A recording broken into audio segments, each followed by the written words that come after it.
சபாநாயகர் தேர்தல் கேலி கூத்தாக நடத்த முடித்துவிட்டது. ஓம் பிர்லாவை மக்களவை சபாநாயகராக ப்ரொபோஸ் செய்திருக்கிறார்கள். எவ்வளவு பேர் ஏற்றுக்கொள்கிறீர்கள் என்று கேட்கிறார் சபாநாயகர். இதை நீங்கள் எடுத்த முடிவை நாங்கள் எதிர்க்கிறோம் என்று சொல்லக்கூடிய எதிர்க்கட்சிகள், நாங்க நின்ன இடத்துல தான் நிக்க போறோம், எங்களுடைய ஆள் தான் சபாநாயகர் ஆகணும் அப்படின்னு நினைச்ச ஆளுங்கட்சி. அவ்வளவுதானே. இதுல திறமையா நடத்துறதுன்னு ஒண்ணு இருக்கு, அது வேற விஷயம். ஆனா அந்த அவை எப்படி நடத்தப்படணும்னா மக்களினுடைய குரல் இங்க கேட்கணும் அப்படின்னு சொல்லிட்டாரு. இப்ப எதிர்கட்சியா உட்கார்ந்துருக்கிற காங்கிரஸுக்கு 100 MP சப்போர்ட் இருக்குது. அப்புறம் மற்றபடி எதிர்கட்சிகள்லாம் சேர்த்து 133 எல்லாம் இருக்கிறாங்க. எனவே இந்த முறை அது நடக்கட்டும். Karim's biryani paradise at liberty and catering services, கோடம்பாக்கத்தின் அறுசுவை அடையாளம்.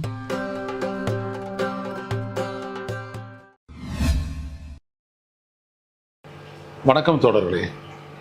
ரூஸ்டர் செய்திகளின் வாயிலாக இன்று மீண்டும் உங்களை சந்திப்பதில் பெருமகிழ்ச்சி அடைகின்றேன். சபாநாயகர் தேர்தல் நடந்து முடிந்துவிட்டது. கேலி கூத்தாக நடந்து முடிந்துவிட்டது என்று கூட சொல்லலாம்.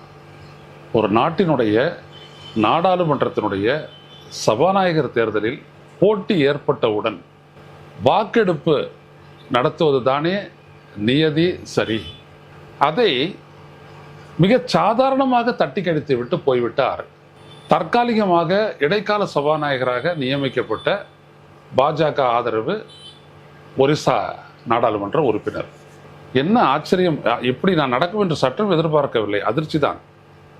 மோடி உள்ளிட்ட பலரும் ஓம் பிர்லாவினுடைய பெயரை முன்மொழிகிறார்கள், வழிமொழிகிறார்கள், பேசுகிறார்கள். முடிந்துவிட்டது. அடுத்தபடியாக கே சுரேஷ் அவர்களுடைய பெயரை முன்மொழிந்து எதிர்கட்சி உறுப்பினர்கள் எல்லாம் பேசுகிறார்கள். பேசி முடிந்துவிட்ட பிறகு ஓம் பிர்லாவை மக்களவை சபாநாயகராக ப்ரொபோஸ் செய்திருக்கிறார்கள். எவ்வளவு பேர் ஏற்றுக்கொள்கிறீர்கள் என்று கேட்கிறார் சபாநாயகர் மஹதாப். உடனே ஏஎஸ் என்று சொல்லுகிறார்கள். நிறைய பேர் சொல்றாங்க. ஆளுங்கட்சி வரிசையில் எல்லாரும் சொல்றாங்க. அந்த பக்கம் நோன்னு சொல்றவங்க யாரு? எதிர்கட்சிகள் எல்லாம் நோன்னு சொல்றாங்க. இவர் என்ன சொல்றாரு? அத்தோட அடுத்த சுரேஷை பத்தி, அவர் போட்டியிடுறவரை பத்தி இதே கேள்வியை கேட்டிருக்கணும் இல்லையா? இவரை ஏற்கிறீர்களா இல்லையான்னு தெரிஞ்சுக்கணும்ல. அதையும் செய்யல. அந்த நிலையில என்ன சொன்னவர், ஆர்எஸ் அப்படின்றது தான் அதிகம், எனவே எஸ் பின் எலெக்டட் அப்படின்னார். பட்டு சொல்லிடுறாரு. What about division?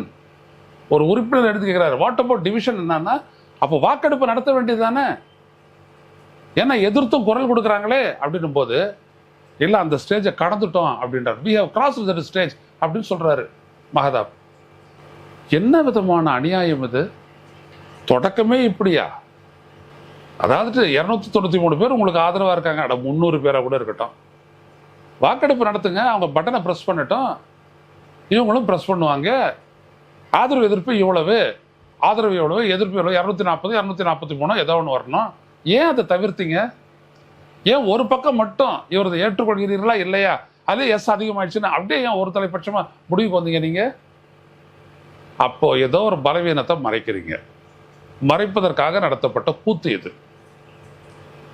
ஒருவேளை இவங்க சொல்ற மாதிரி 293 வராம 280 இந்த மாதிரி வந்துருச்சுன்னா என்ன பண்றது?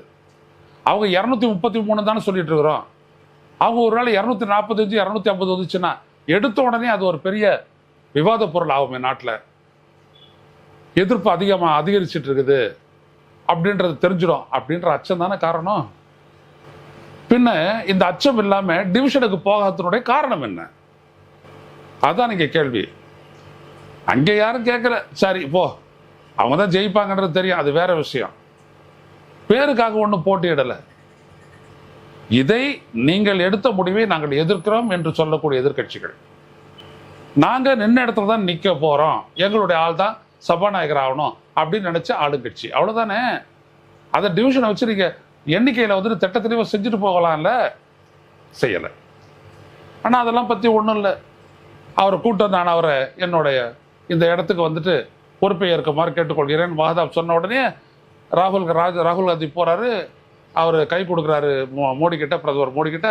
அப்புறம் 2 பேரும் சேர்ந்து எடுத்துட்டு போயிட்டு அவரை எதிர்கட்சி தலைவரும் ஆளுங்கட்சி தலைவரும் போயிட்டு அவரை சபாநாயகர் இருக்கையில் உட்கார வச்சிடுறாங்க, ஓம் பிர்லாவை. சரி. அதுக்கப்புறம் மோடி எப்பொழுதும் போல அவர் நீண்ட நெடிய ஒரு உரை நிகழ்த்தினார். இவர் எதிர்கட்சி தலைவராக தேர்ந்தெடுக்கப்பட்ட ராகுல் காந்தி ரொம்ப சர்வசாதாரணமாக ஒன்று சொன்னார். நீங்கள் ரொம்ப நேர்த்தியாக அந்த அவையை நடத்திருக்கீங்க இது வரைக்கும், தொடர்ந்து அந்த மாதிரி நேர்த்தியாக நடத்துங்க. இதில் வந்துட்டு திறமையாக நடத்துறதுன்னு ஒன்று இருக்குது, அது வேற விஷயம். ஆனால் அந்த அவை எப்படி நடத்தப்படணும்னா மக்களினுடைய குரல் இங்கே கேட்கணும் அப்படின்னு சொல்லிட்டாரு. The people of India, their voice should be heard in this house, that is democracy அப்படின்னு சொல்லி ரொம்ப அழகாக ஒரு சின்னதாக சொல்லிட்டு ஒரு அறிவுரை சொல்லிட்டு அவர் உட்காந்துட்டார். இதுதான் இங்கே ரொம்ப முக்கியம். ஓம் பிர்லா அவர்களும் இப்போ அமைந்திருக்கக்கூடிய இந்த நாடாளுமன்றமும் ஆளுங்கட்சியும் இதை புரிஞ்சுக்கணும். இது வரைக்கும் மக்களினுடைய குரல் இந்த அவையில் ஒலிக்காத வண்ணம், ஏன்னா மக்களுக்காக நீங்கள் எதுவும் செய்யலை, ஆனால் மக்களினுடைய எதிர்குரல், மக்களுடைய விருப்ப குரல் எதுவுமே அங்கே எதிரொலிக்கல. இப்போ அது கிடையாது. இப்போ எதிர்கட்சியாக உட்காந்துருக்கிற காங்கிரஸுக்கு 100 MP சப்போர்ட் இருக்குது. அப்புறம் மற்றபடி எதிர்கட்சிகள்லாம் சேர்த்து 113 எல்லாம் இருக்கிறாங்க. எனவே இந்த முறை அது நடக்கட்டும். இது மிக மிக முக்கியம். இன்றைக்கு முதல்லையே ஒரு ஜனநாயக மறுப்போடு இந்த அவை சபாநாயகரை தேர்ந்தெடுத்திருக்கிறது என்பதனை இதன் மூலம் நாம் பதிவு செய்கிறோம். மீண்டும் சந்திப்போம். நன்றி, வணக்கம்.